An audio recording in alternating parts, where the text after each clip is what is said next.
തൃത്വം, സ്നേഹത്തിന്റെ ദിവ്യ കൂട്ടായ്മ.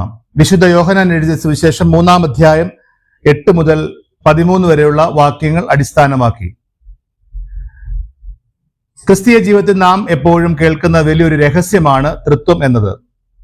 പിതാവും പുത്രനും പരിശുദ്ധാത്മാവുമായ ഏകദൈവം. പലപ്പോഴും ഇതൊരു കഠിനമായ ശാസ്ത്രം പോലെ മനസ്സിലാക്കാൻ ബുദ്ധിമുട്ടുള്ള ഒന്നായി നമുക്ക് തോന്നാം. എന്നാൽ യഥാർത്ഥത്തിൽ തൃത്വം എന്നത് വലിയൊരു സ്നേഹ കൂട്ടായ്മയാണ്. ദൈവം ഒറ്റയ്ക്കല്ല, പരസ്പരം സ്നേഹിക്കുന്ന ഒരു കുടുംബം പോലെയാണ് എന്നുള്ളത് ഈ ധ്യാനത്തിലൂടെ നമുക്ക് മനസ്സിലാക്കുവാനായിട്ട് സാധിക്കും. ആ സ്നേഹ കൂട്ടായ്മയിലേക്ക് ദൈവം എങ്ങനെയാണ് ക്ഷണിക്കുന്നത് എന്നാണ് ഇന്ന് ധ്യാനിക്കുവാനായിട്ട് പോകുന്നത്. നമ്മുടെ രക്ഷ എന്നത് ഒരു കോടതിയിലെ കേസ് ജയിക്കുന്നത് പോലെയോ അല്ലെങ്കിൽ ഏതെങ്കിലും ഒരു നിയമപരമായ ഇടപാട് പോലെയോ ഉള്ള ഒന്നല്ല, മറിച്ച് അത് പിതാവും പുത്രനും പരിശുദ്ധാത്മാവും തമ്മിലുള്ള നിത്യമായ ആ സ്നേഹത്തിലേക്ക് നമുക്ക് ലഭിക്കുന്ന ഒരു ക്ഷണക്കത്താണ്. നമ്മുടെ പാപങ്ങൾ ക്ഷമിക്കപ്പെടുക മാത്രമല്ല ഇവിടെ സംഭവിക്കുന്നത്, നമ്മുടെ സ്വഭാവം മാറുകയും ദൈവവുമായി നമുക്കൊരു പുതിയ ബന്ധം ഉണ്ടാകുകയുമാണ് ചെയ്യുന്നത്. യോഹന്നാന്റെ സുവിശേഷം 3-ാം അധ്യായത്തിൽ യേശു നിക്കോദിമോസും തമ്മിലുള്ള സംഭാഷണത്തിലൂടെ വലിയൊരു ആത്മീയ സത്യമാണ് വെളിപ്പെടുന്നത്. പരിശുദ്ധാത്മാവിന്റെ പ്രവൃത്തിയിലൂടെ നമ്മുടെ ഉള്ളിൽ നടക്കുന്ന വീണ്ടും ജനനവും യേശു ക്രിസ്തുവിലൂടെ ദൈവവുമായി നമുക്കുണ്ടാകുന്ന അനുരഞ്ജനവും ഒന്നാണെന്ന് യേശു ഇവിടെ പഠിപ്പിക്കുന്നു. ഈ വലിയ സത്യങ്ങൾ വളരെ ലളിതമായി നമുക്ക് ചില ചിന്തകളിലൂടെ പങ്കുവയ്ക്കാം. ആത്മാവിന്റെ നിഗൂഢമായ പ്രവർത്തനം, സമൂലമായ സ്വഭാവ വ്യതിയാനം, the invisible work of the spirit, radical character transformation. പരിശുദ്ധാത്മാവിന്റെ പ്രവർത്തനം എങ്ങനെയുള്ളതാണെന്ന് യേശു വളരെ മനോഹരമായ ഒരു ഉദാഹരണത്തിലൂടെയാണ് പറഞ്ഞു തരുന്നത്. കാറ്റ് എവിടെ നിന്ന് വരുന്നുവെന്നോ എങ്ങോട്ട് പോകുന്നുവെന്നോ നമുക്ക് കണ്ണുകൊണ്ട് കാണാൻ കഴിയില്ല. എന്നാൽ കാറ്റടിക്കുമ്പോൾ മരച്ചില്ലകൾ അനങ്ങുന്നതും നമുക്ക് തണുപ്പ് അനുഭവപ്പെടുന്നതും വഴി കാറ്റുണ്ട് എന്ന് നാം മനസ്സിലാക്കുന്നു. ഇതുപോലെയാണ് പരിശുദ്ധാത്മാവിനാൽ ജനിക്കുന്ന ഒരു വ്യക്തിയുടെ ജീവിതവും. ആത്മാവിന്റെ പ്രവർത്തനം കണ്ണുകൊണ്ട് കാണാനാകില്ലെങ്കിലും അതിന്റെ മാറ്റങ്ങൾ ആ വ്യക്തിയുടെ ജീവിതത്തിൽ പ്രകടമായിരിക്കും.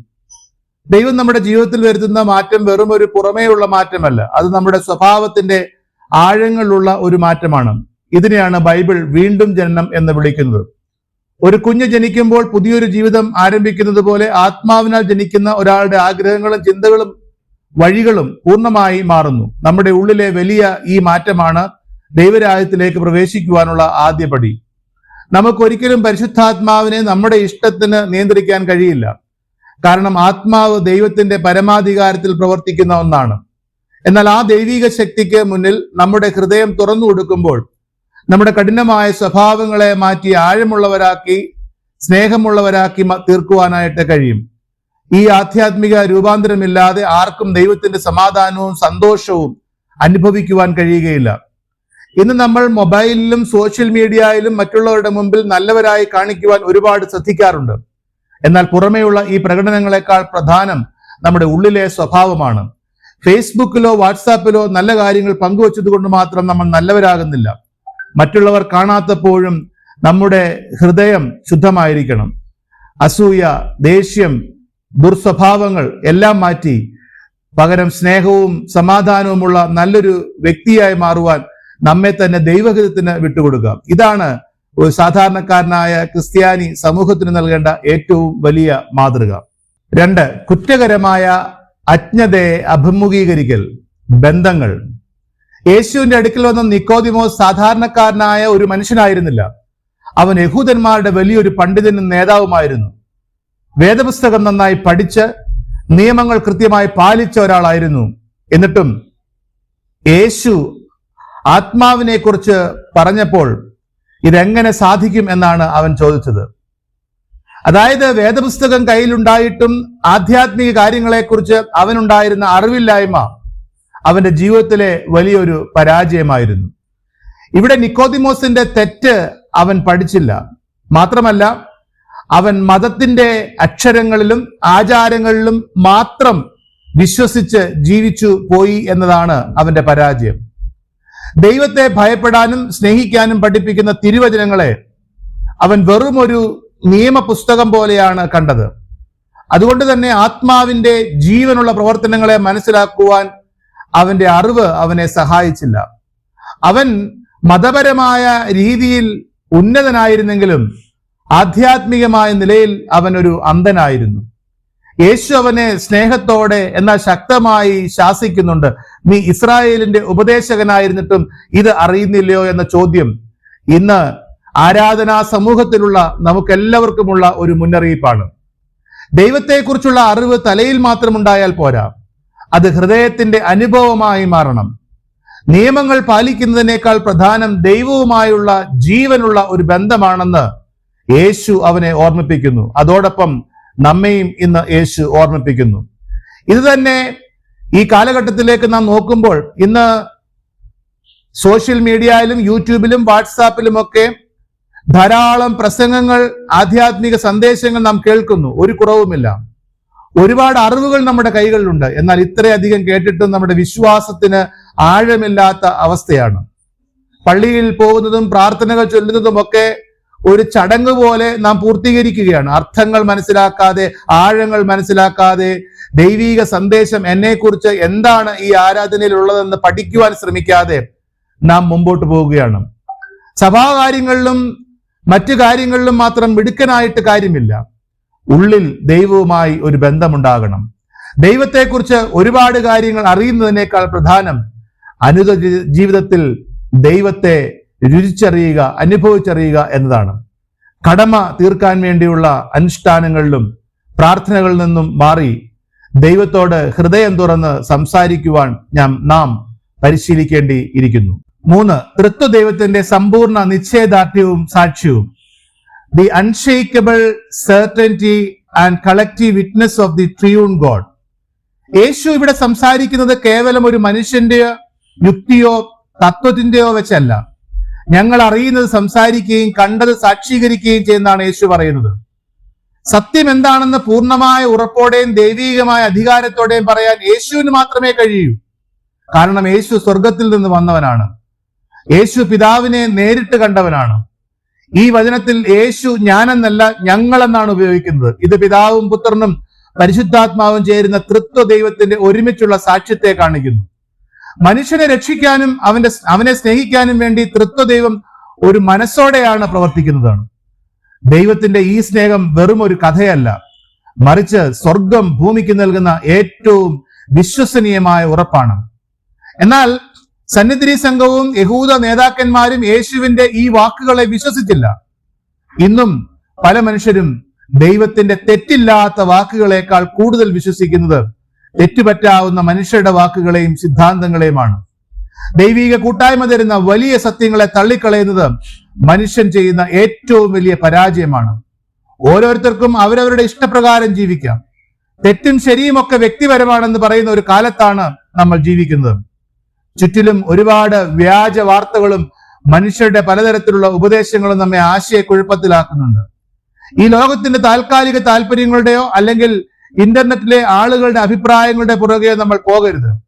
ജീവിതത്തിൽ പ്രധാനപ്പെട്ട തീരുമാനങ്ങൾ എടുക്കുമ്പോൾ അത് കുടുംബത്തിലായാലും ജോലിയിലായാലും വ്യക്തിപരമായ അനുഭവങ്ങളിലാണെങ്കിലും ദൈവവചനത്തിൽ പറഞ്ഞിരിക്കുന്ന മാറാത്ത സത്യങ്ങളെ മാത്രം അടിസ്ഥാനമാക്കുക. ലോകം എന്ത് പറയുന്നു എന്നതല്ല, ദൈവം എന്നെക്കുറിച്ച്, എന്റെ കുടുംബത്തെക്കുറിച്ച്, എന്റെ ജീവിതത്തെക്കുറിച്ച്, എന്റെ ഭാവിയെക്കുറിച്ച് എന്തു പറയുന്നു എന്നതാകണം നമ്മുടെ ജീവിതത്തിന്റെ വഴിത്തിരിവ്. 4, സത്യത്തിന്റെ ഭൗമികവും സ്വർഗീയവുമായ തലങ്ങൾ. Navigating earthly realities and heavenly mysteries. ആധ്യാത്മിക സത്യങ്ങൾക്ക് പ്രധാനമായും 2 വശങ്ങളുണ്ടെന്ന് യേശു വ്യക്തമാക്കുന്നു. ഒന്ന് ഭൗമികമായ കാര്യങ്ങളും 2 സ്വർഗീയമായ കാര്യങ്ങളും. ഇവിടെ ഭൗമികമായ കാര്യം എന്ന് പറയുന്നത് മനുഷ്യന്റെ ഉള്ളിൽ നടക്കുന്ന വീണ്ടും ജനനത്തെയാണ്. അത് ഈ ഭൂമിയിൽ ജീവിക്കുമ്പോൾ തന്നെ നമ്മുടെ ഹൃദയത്തിൽ നമുക്ക് അനുഭവിച്ചറിയാൻ കഴിയുന്ന ഒന്നാണ്. നമ്മുടെ സ്വഭാവം മാറുന്നത് നമുക്കും മറ്റുള്ളവർക്കും കാണാൻ സാധിക്കും. എന്നാൽ സ്വർഗീയമായ കാര്യം എന്ന് പറയുന്നത് മനുഷ്യന്റെ ബുദ്ധിക്കും ചിന്തകൾക്കും അപ്പുറമുള്ള ദൈവത്തിന്റെ വലിയ പദ്ധതിയാണ്. ദൈവപുത്രൻ മനുഷ്യനായി ഭൂമിയിലേക്ക് വന്നതും ക്രൂശിൽ മരിച്ചതും നമ്മെ ദൈവവുമായി അനുരഞ്ജനപ്പെടുത്തിയതുമെല്ലാം ഈ സ്വർഗീയ സത്യങ്ങളുടെ ഭാഗമാണ്. മനുഷ്യന് ഒരിക്കലും സ്വന്തം യുക്തി കൊണ്ട് മാത്രം ഇത് പൂർണ്ണമായി മനസ്സിലാക്കുവാൻ സാധിക്കുകയില്ല. ഇവിടെ വലിയൊരു പാഠമുണ്ട്. നാം ആധ്യാത്മിക ജീവിതത്തിൽ വളരണമെങ്കിൽ ആദ്യം മുതൽ തുടങ്ങണം. നമ്മുടെ ഉള്ളിൽ നടക്കേണ്ട സ്വഭാവ മാറ്റമാകുന്ന ഭൗമിക സത്യത്തെ വിശ്വസിക്കാനും അനുഭവിക്കാനും തയ്യാറാകാത്ത ഒരാൾക്ക് ദൈവത്തിന്റെ സ്വർഗീയ രഹസ്യങ്ങളെ ഗ്രഹിക്കാൻ കഴിയില്ല. സ്വന്തം ഹൃദയത്തിന്റെ പാപം മാറണമെന്ന് ആഗ്രഹിക്കുന്നവന് മാത്രമേ ക്രൂശിന്റെ വലിയ സ്നേഹം എന്തെന്ന് തിരിച്ചറിയാൻ സാധിക്കൂ. വലിയ വലിയ ആധ്യാത്മിക കാര്യങ്ങളെക്കുറിച്ചും ബൈബിൾ പ്രവചനങ്ങളെക്കുറിച്ചും സഭയെക്കുറിച്ചും ലോകത്തെക്കുറിച്ചും ചർച്ച ചെയ്യാൻ നമുക്ക് വലിയ താല്പര്യമാണ്. എന്നാൽ സ്വന്തം ജീവിതത്തിന്റെ അനുഭവങ്ങളെ, തകർന്ന ബന്ധങ്ങളെ, അല്ലെങ്കിൽ ക്ഷമയെക്കുറിച്ച് ജോലിസ്ഥലത്ത്, നമ്മുടെ ലോകത്ത് നമുക്ക് നീതി പുലർത്തുവാൻ, സത്യസന്ധത കാണിക്കുവാൻ നമ്മൾ പലപ്പോഴും തയ്യാറാകാറില്ല. ചെറിയ കാര്യങ്ങളിൽ വിശുദ്ധി കാണിക്കാത്തവർക്ക് വലിയ ആധ്യാത്മിക രഹസ്യങ്ങൾ മനസ്സിലാക്കാൻ കഴിയില്ല. അതുകൊണ്ട് വലിയ കാര്യങ്ങളിലേക്ക് നോക്കുന്നതിന് മുമ്പ് നമ്മുടെ നിത്യജീവിതത്തിലെ ചെറിയ കാര്യങ്ങളിൽ നിന്ന് തുടങ്ങുവാൻ സാധിക്കണം. നമ്മുടെ സ്വന്തം സ്വഭാവം നന്നാക്കണം. ജോലിയിൽ നമ്മുടെ ജീവിതത്തിന്റെ അനുഭവങ്ങളിൽ വിശ്വസ്തത പുലർത്തുക, ആത്മാർത്ഥമായ സ്നേഹങ്ങൾ പുലർത്തുക. ഇതാണ് യഥാർത്ഥമായ ആധ്യാത്മികത. 5. ക്രിസ്തുവിന്റെ അതുല്യമായ ജീവിതം, സ്നേഹത്തിന്റെ പാലം.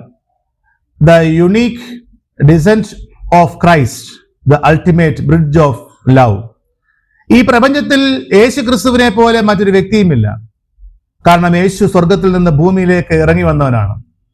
ലോകത്തിലെ എല്ലാ മതസ്ഥാപകരും ഭൂമിയിൽ ജനിച്ച് ദൈവത്തെ അന്വേഷിച്ചു പോയവരാണെങ്കിൽ, യേശു സ്വർഗത്തിലെ നിത്യതയിൽ നിന്ന് മനുഷ്യനെ അന്വേഷിച്ച് ഇറങ്ങി വന്ന ജീവനുള്ള ദൈവമാണ്. അത് ദൈവത്തിന്റെ അളവറ്റ സ്നേഹത്തിന്റെ തെളിവാണ്. യേശുവിന്റെ ജീവിതത്തിന്റെ ഏറ്റവും വലിയ അത്ഭുതം, യേശു ഭൂമിയിൽ ജീവിച്ചിരുന്നപ്പോഴും ആധ്യാത്മികമായി സ്വർഗത്തിലായിരുന്നു എന്നതാണ്. യേശു കഷ്ടപ്പാടുകൾ സഹിക്കുമ്പോഴും പ്രാർത്ഥിക്കുമ്പോഴും ജനങ്ങളെ പഠിപ്പിക്കുമ്പോഴും യേശുവിന്റെ ചിന്തകളും ഹൃദയങ്ങളും പിതാവായ ദൈവത്തോട് ചേർന്നിരിക്കുകയായിരുന്നു. ഭൂമിയിലായിരിക്കുമ്പോൾ തന്നെ സ്വർഗീയ സന്തോഷത്തിൽ ജീവിച്ച അതുല്യമായ ജീവിതമായിരുന്നു യേശുവിൻ്റെത്. ഈ യേശുവാണ് നമുക്കും ദൈവത്തിനും ഇടയിലുള്ള സ്നേഹത്തിന്റെ പാലം. നമുക്ക് സ്വർഗത്തിലേക്ക് കയറിപ്പോകാൻ കഴിയില്ലെന്ന് അറിഞ്ഞുകൊണ്ട് ദൈവം യേശുവിലൂടെ താഴേക്ക് ഇറങ്ങി വന്നു. അങ്ങനെ നമ്മുടെ ഉള്ളിൽ പരിശുദ്ധാത്മാവ് തരുന്ന പുതിയ ജീവനും യേശു ക്രിസ്തുവിലൂടെ ലഭിക്കുന്ന പുതിയ ബന്ധവും വഴി ദൈവം നമ്മെ അവിടുത്തെ നിത്യജീവനിലേക്ക് വഴി നടത്തുന്നു. ഇന്നത്തെ കാലത്ത് പണം, ഉയർന്ന ജോലി, വലിയ വീട്, വലിയ വിജയം എന്നിവയിലൊക്കെ മനസ്സമാധാനവും സന്തോഷവും കണ്ടെത്തുവാൻ മനുഷ്യൻ പരക്കം പായുകയാണ്. എന്നാൽ ഇതെല്ലാം ഉണ്ടായിട്ടും മനുഷ്യന്റെ ഉള്ളിലെ ഒറ്റപ്പെടലും വിഷാദവും ആകുലതകളും കൂടിക്കൊണ്ടിരിക്കുന്നു. നമ്മൾ എത്രയൊക്കെ ശ്രമിച്ചാലും സ്വന്തം കഴിവുകൊണ്ട് മാത്രം നമുക്ക് പൂർണ്ണമായ സമാധാനം നേടാൻ കഴിയില്ല. ആ സമാധാനം തരാൻ ദൈവം യേശുവിലൂടെ നമ്മളിലേക്ക് ഇറങ്ങി വന്നു എന്ന് തിരിച്ചറിയുക. നമ്മൾ ഈ ലോകത്തിൽ ജീവിക്കുമ്പോഴും നമ്മുടെ ജോലികളും പഠനങ്ങളും ചെയ്യുമ്പോഴും നമ്മുടെ മനസ്സ് ദൈവിക സന്തോഷത്തിലും നല്ല മൂല്യങ്ങളിലും ഉറപ്പിച്ചു നിർത്തുക. ലൗകിക കാര്യങ്ങൾ മുഴുകുമ്പോഴും ദൈവത്തെ മറക്കാതെ ജീവിക്കുവാനായിട്ട് പഠിക്കുക. ഇത് ജീവിതത്തിന്റെ പ്രമാണമായി നാം സൂക്ഷിക്കേണ്ടതായ വലിയ ഒരു സത്യമാണ്. പ്രിയരെ, ചുരുക്കത്തിൽ ഈ പുതിയ ജനനവും ദൈവവുമായുള്ള അനുരഞ്ജനവും രണ്ടല്ല, ഒന്നാണ്. നമ്മുടെ ഉള്ളിലെ സ്വഭാവം പരിശുദ്ധാത്മാവിനാൽ മാറ്റപ്പെടുമ്പോൾ നാം തനിയെ ദൈവവുമായി നല്ല ഒരു ബന്ധത്തിലായിത്തീരും. ഉള്ളു നന്നായവൻ ദൈവത്തിന് പ്രിയപ്പെട്ടവനായി മാറും. ഇതെല്ലാം സാധ്യമായത് പിതാവായ ദൈവത്തിന്റെ അതിരുകളില്ലാത്ത സ്നേഹം കൊണ്ടാണ്. ദൈവം ലോകത്തെ അത്രമാത്രം സ്നേഹിച്ചു എന്ന വചനം ഓർമ്മിപ്പിക്കുന്നത് തൃത്വ ദൈവത്തിന്റെ ഹൃദയം മുഴുവൻ നമ്മോടുള്ള സ്നേഹമാണെന്നാണ്. ആ സ്നേഹ കൂട്ടായ്മയിലേക്ക് നമ്മെ ചേർക്കുക എന്നതാണ് ദൈവത്തിന്റെ ഏക ലക്ഷ്യം. ഇന്ന് നമ്മുടെ മുമ്പിലുള്ള ചോദ്യം, നാം ഈ സ്നേഹത്തോട് എങ്ങനെ പ്രതികരിക്കുന്നു എന്നതാണ്. യേശു ക്രിസ്തുവിനുള്ള ഈ ദൈവിക ക്ഷണത്തെ വിശ്വസിച്ച് സ്വീകരിക്കുന്നവർ ശിക്ഷാവിധിയിൽ നിന്ന് മാറി ദൈവിക കുടുംബത്തിലെ അംഗങ്ങളായി മാറും. നമുക്കും നമ്മുടെ ഹൃദയങ്ങൾ തുറന്ന് തൃത്വ ദൈവത്തിന്റെ ഈ ദിവ്യ സ്നേഹ കൂട്ടായ്മയുടെ ഭാഗമായി ജീവിക്കാം. ദൈവം നമ്മെ അനുഗ്രഹിക്കട്ടെ. ആമേൻ.